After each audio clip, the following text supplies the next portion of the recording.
Welcome back to Hearts of Iron 4. Today we're attempting what might be the most bugged achievement added in the latest DLC. And not just a little bugged, this achievement is broken in so many ways, it's honestly impressive. We're going to try it anyway. Now the nation in question is the Chinese Soviet Republic, aka Communist China. So we will obviously do Iron Man so we can get achievements. And the achievement in question is Battle Royale.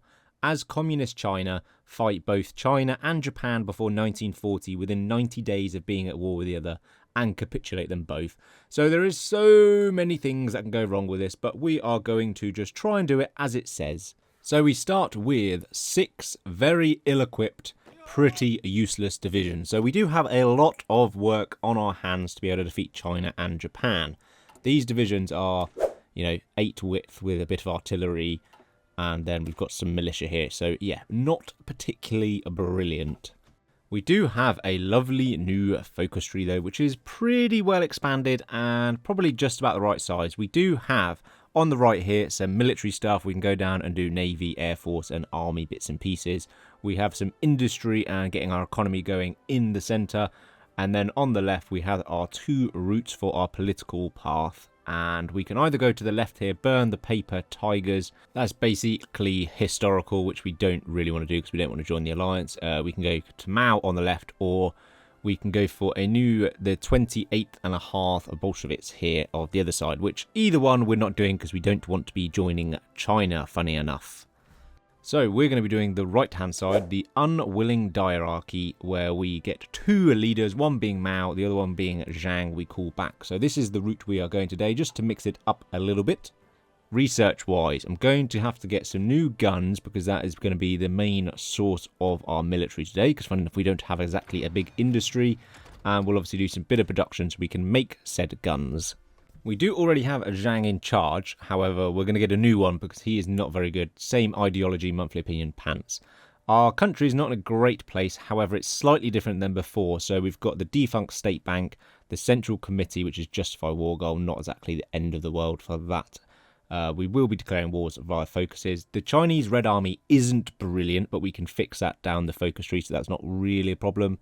And then we have an agrarian society for construction, research and output negatives, which is pretty pants.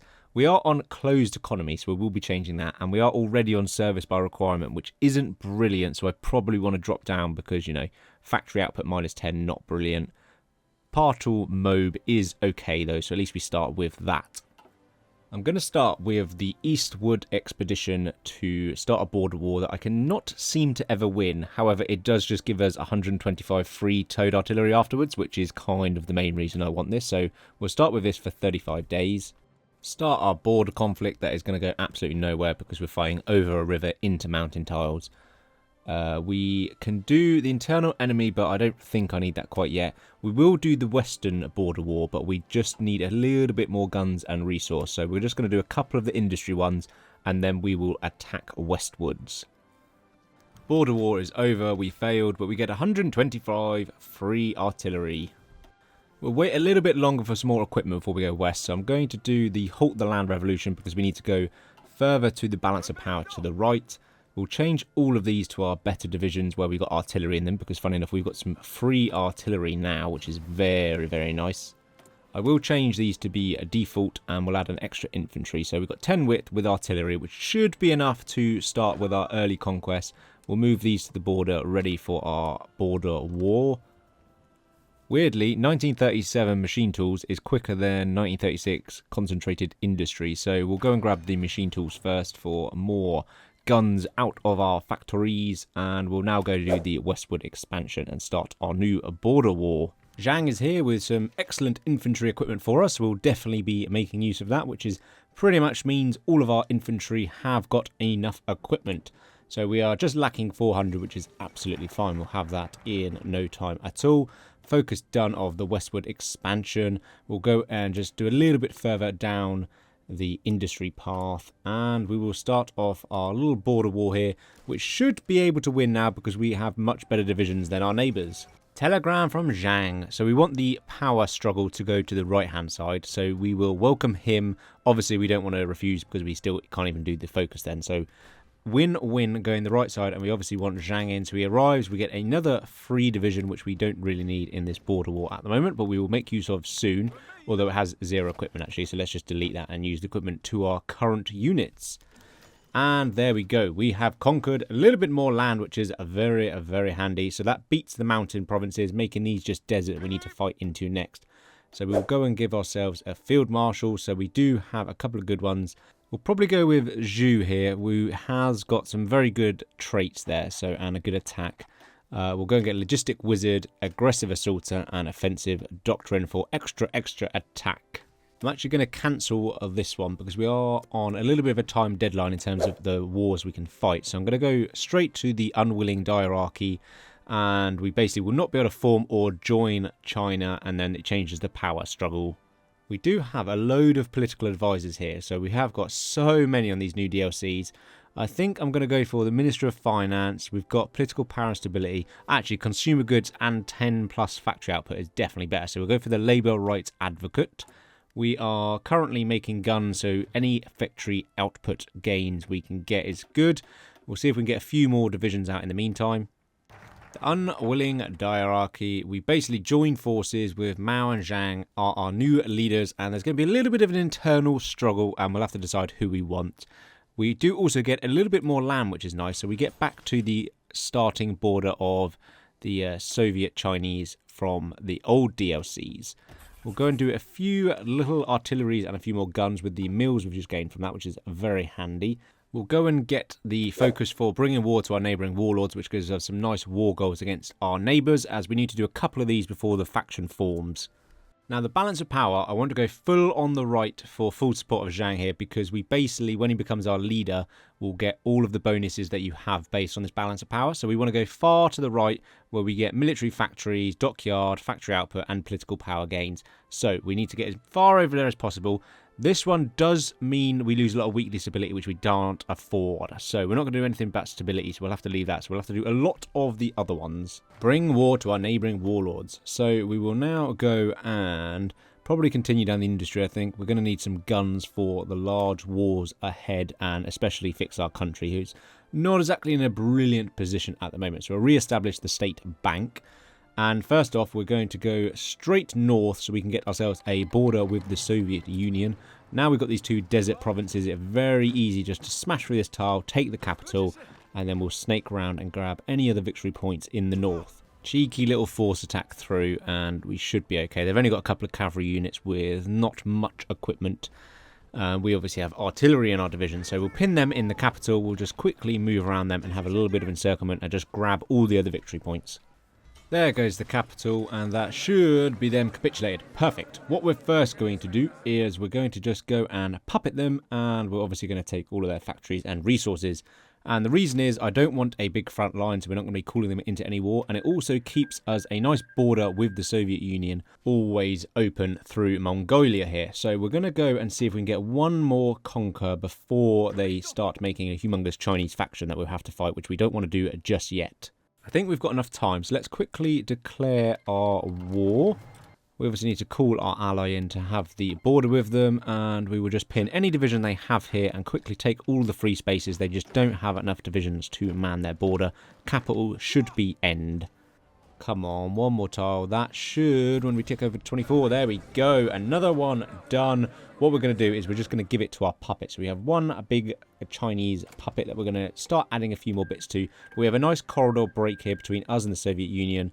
The faction isn't formed yet, so we may get one more. I might go after the Northeastern Army if possible. Let's get on the border and see if we have time and whether we can or not. No, I think they've got too many divisions there, haven't they? Yeah, too many. A lot of mountain tiles. I don't think I'm going to have time. So let's just fall back to our capital here, and we will continue to build up. The faction just started anyway, so lucky I didn't, because otherwise I'd be in a big war that I definitely don't want with the whole Chinese faction. So that's fine. We are okay now. We've got two little mini conquers to start with. So I want to go and get Zhang in charge, not Mao, just to mix it out with someone different. So we're going to need the right path, as I've talked about. So we'll go and promote a regular army. Time to expand our infantry to something worthwhile. Obviously, I'm going for the usual 21 width. So we'll start with these 18 little combat width infantry, and then we'll add some artillery in later. We'll see if we can pump out probably 24 in total. I think I want to start with just to cover the whole of our border.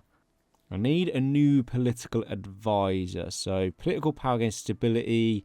There is just so many that I don't... Factory output, construction speed, political power I don't really need. So let's go with you with a bit of stability. Marco Polo's kicked off. So China and Japan are at each other's throats now.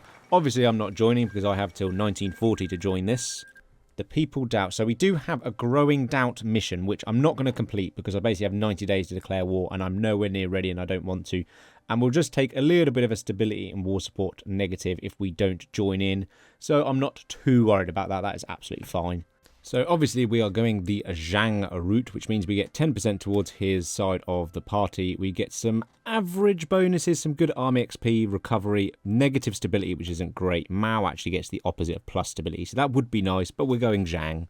We are still a little bit off the balance of power scale, so we do need to purge a couple of people. I mean, Mao we don't want as a political advisor, so we will get rid of him.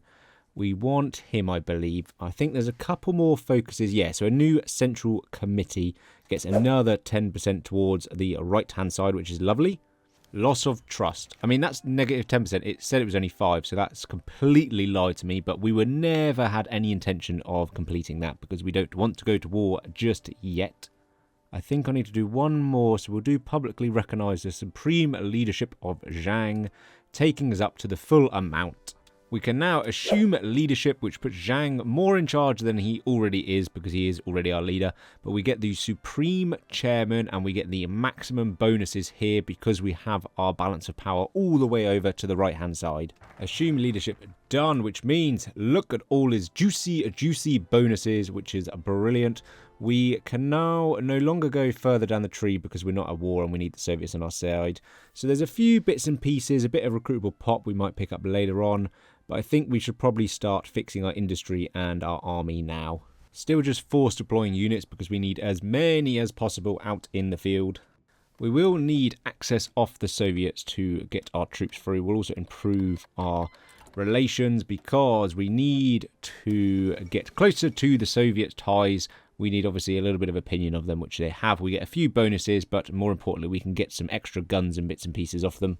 I need to get off closed economy, and I'm just deciding which is the best trade law to go for. I mean, the higher we go up, the more factory output and construction we get, which is really good. So I'm tempted to do free trade because, you know, we're only extracting a bit of steel and a bit of coal, which isn't really that important. So I think I'm going to go free trade for the maximum amount of factory output, which is going to be brilliant. And we're still just lacking a little bit of steel now.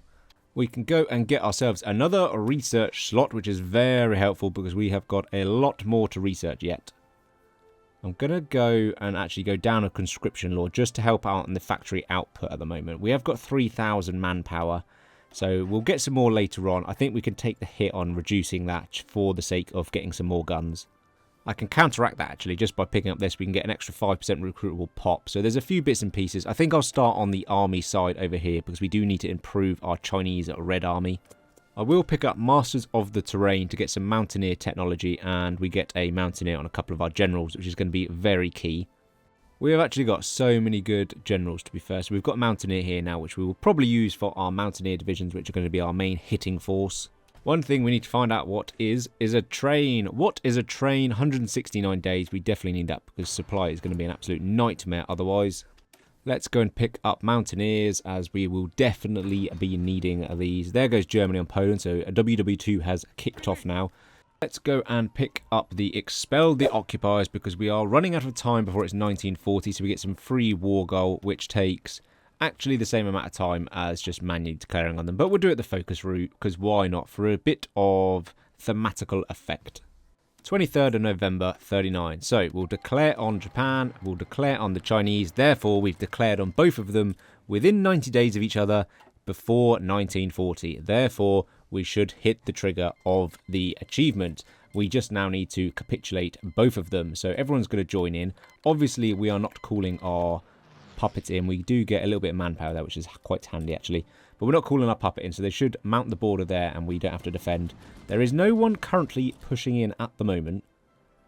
I've got a few gaps here, so I mean we might as well just take a few of these provinces and hold the river and mountain line. If they're going to give up some free territory, we will happily take that off their hands. We might even get a little encirclement here of a horsey boy if we can push through. Communist China has got some seriously weird high command that aren't really that effective. Whereas like an infantry leader, someone like that, I mean, we'll take the supply consumption because of where we're fighting. There is the father of the rocket force, so I mean, we're definitely going to be using some rocket artillery later. It'll seem sacrilegious to not use this father of the rocket force. The reason we buddied up to the Soviets is they're now going to give us a load of free equipment, which we're obviously going to put straight into the hands of our troops. Let's go and pick up the mountaineers and the rough terrain, and we're going to max all of this way out, down to the right to the bottom, as we are going to be relying heavily on mountaineers. So we're going to do 25 width mountaineers as usual, because mountains are 50 width. So we're going to do 8 of these mountaineers, and then when we get a bit more XP, we'll add in 3 lots of artillery and some support equipment, bits and pieces. So we will start, we can do 4 of these, which will do. Soviet have sent some aid, some lovely guns, equipment, and artillery, which is very handy. We will now go and pick up a few more bits. We'll probably save this to when we have more factories so that we get better production costs for a year, basically. So we'll be better when we have more factories. Because of the doctrine I've gone down, I can actually get 4 in here to fit into our 25 widths now, because they've removed or changed the amount of width that artillery is. We'll add in the recon rangers to give us more mountain movement, and we'll add some support artillery. So these are going to be our absolute massive heavy hitting 200 plus soft attack big thick boys. We actually have so much equipment as well. We've got load of guns, load of support equipment, loads of trucks, loads of artillery. We're getting the mountaineers out. I'm going to add in recon companies or recon rangers to our, we've got enough support equipment, to our normal infantry, just because this will help them in the mountains, as well as we get a lovely movement, attack and defense boost. So our troops are made for mountains. Japan has declared on our puppets, so we're going to just have to extend our front line just to make sure they don't cap, and then we lose our front line or our border to the Soviets, and then we can't get any lovely equipment and lend-lease of them. The Japanese will not have a lot of supply, so I don't think we're in too much danger. I might be able to pull off a little encirclement here of the Japanese, because they have overstretched themselves. They're not pushing anywhere else. We have got our mountaineers on the go, which will deploy soon. We might need them just to press through massively, but we're at least holding the line. We can just take this last tile we can. That is there, the river line. So I feel like we've stopped pushing now. We can hold here easily. But I want that last tile just to hold the mountain. We will just make sure we don't lose this one tile here. So we'll do a little bit of micro, move a few of these divisions about, because they are trying to push on the corner, but they are trying to go over a major river line. If we could just get this last tile, I'll feel so... Yeah, we memed them out. Memed them out, so we've got a lovely defensive line here. Our mountaineers are going to be in place in a second. We just need a few more here so we don't lose this tile, but we may not be... Oh no, they've decided just to not push anymore. Fine. They are starting to push everywhere else, which is good, because we do want to cause some casualty and lose their equipment so that we can easily push out after their attack. I need some more artillery, some better guns. We are looking okay on equipment. I'm going to get some trains, because when we start pushing, we are going to run out of supply.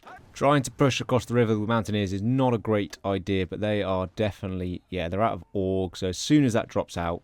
Okay, we're across the river. We might even be able to get a little encirclement here. So if we grab that tile, you can pin this one. You pin across the river. Our mountaineers can hold open. Let's get a bit of a railway ready for when we get our new supply hub. So we'll get that partially built so we can just connect straight in.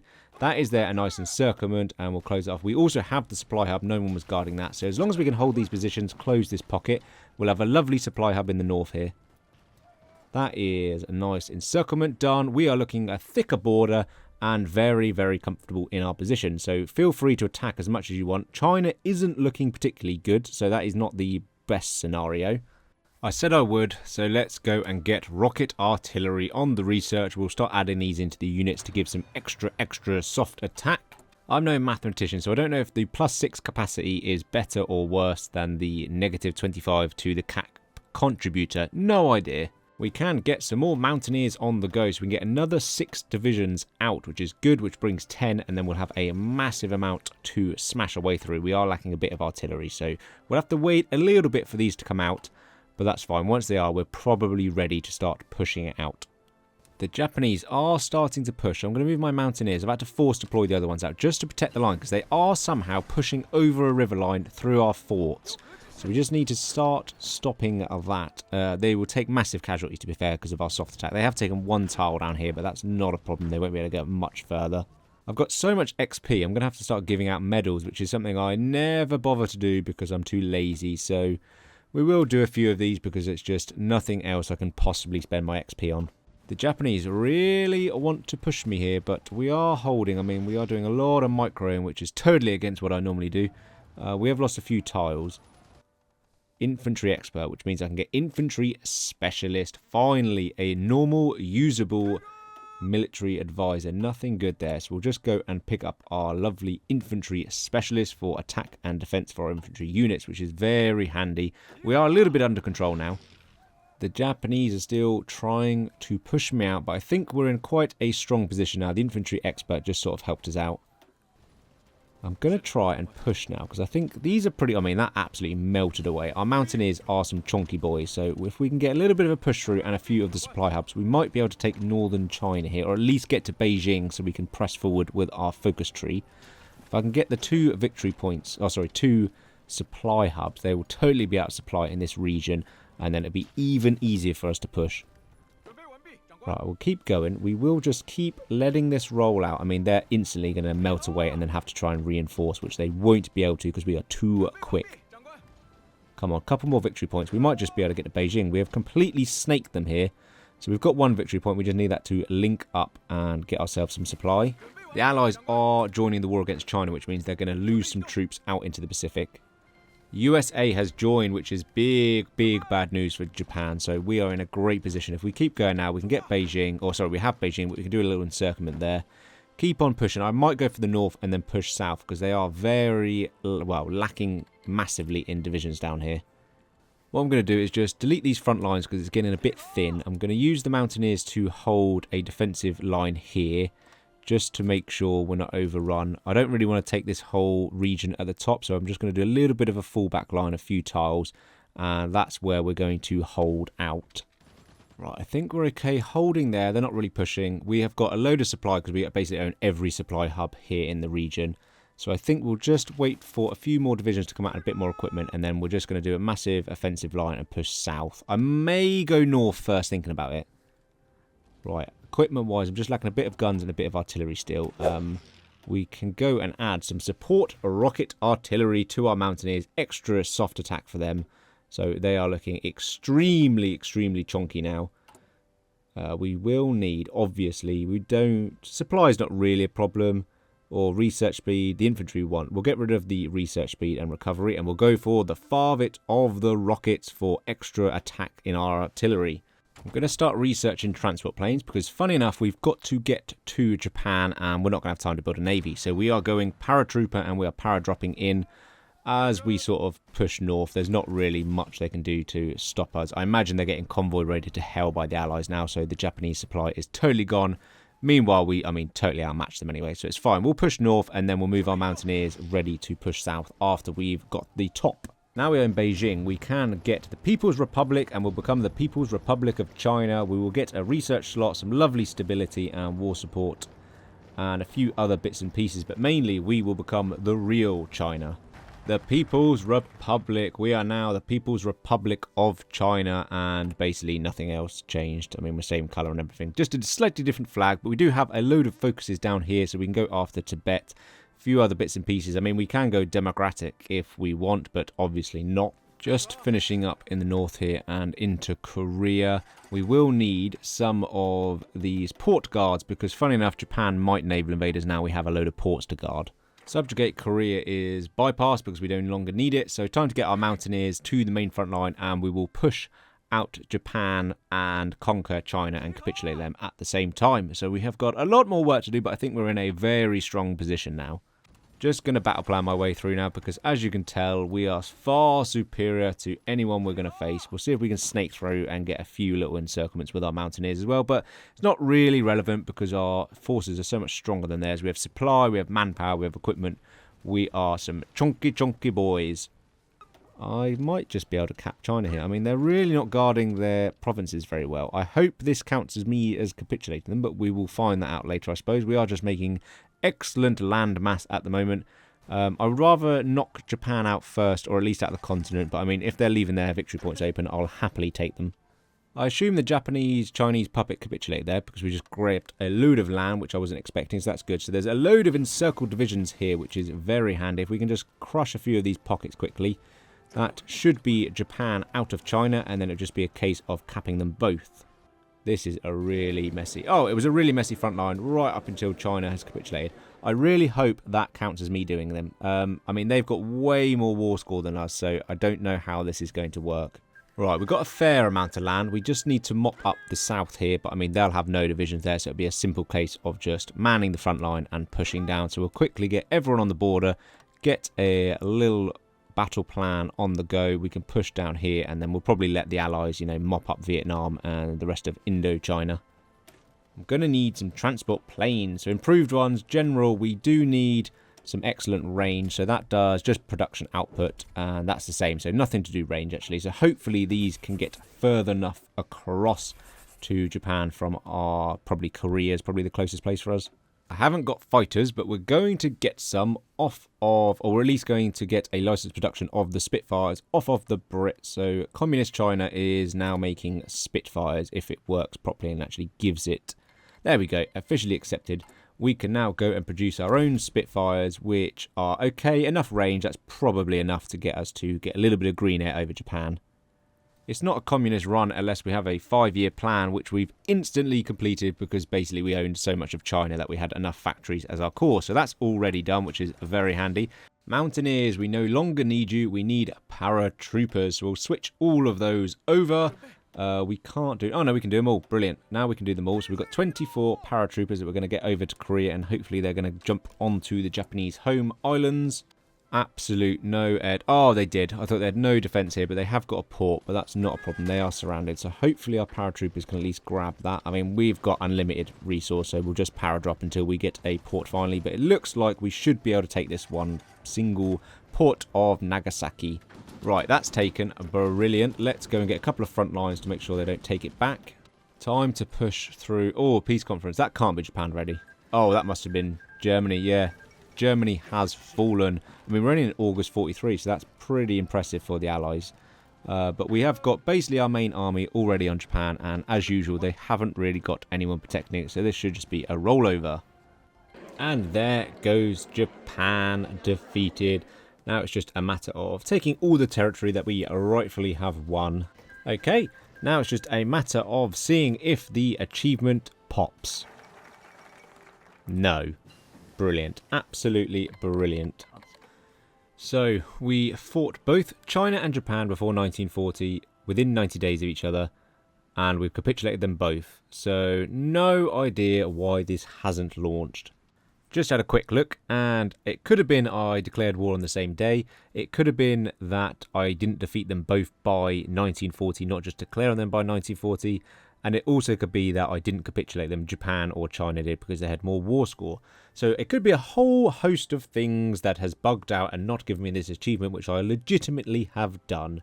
So let me know down in the comments why this hasn't pinged up. Let me know if you want me to attempt it again to see if I can finally get it. Let me know down in the comments what you want me to do next. Hit the like button if you enjoyed, subscribe for more, and peace out.